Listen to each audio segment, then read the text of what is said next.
यो चाहिँ हामीले आफैले घरमा बनाएको कोरेसो हो। अब यसले चाहिँ हामीले पहिला सुरु लाइन बनाउँछौँ, अनि लाइन बनाएर कोरेसोले तान्दै गएपछि यसले रोप्ने गर्छौँ। अब म रोपेर देखाउँछु। यसलाई चाहिँ राखेर यसरी गर्ने हो, यसरी रोप्ने हो। अलि मजाले थिचेर रोप्दै जाने। यसरी रोप्दाखेरि चाहिँ धेरै सजिलो हुन्छ, निहुरिन परेन, कोदालो चलाउनु परेन।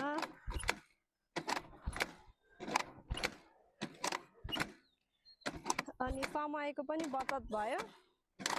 यसरी रोप्दाखेरि चाहिँ हामीले मान्छे लगाएर रोप्दाखेरि दिउँसभरि लाग्ने काम यो चाहिँ 3-4 घण्टामा लगभग हामीले सिधाइसक्छौँ रोपेर।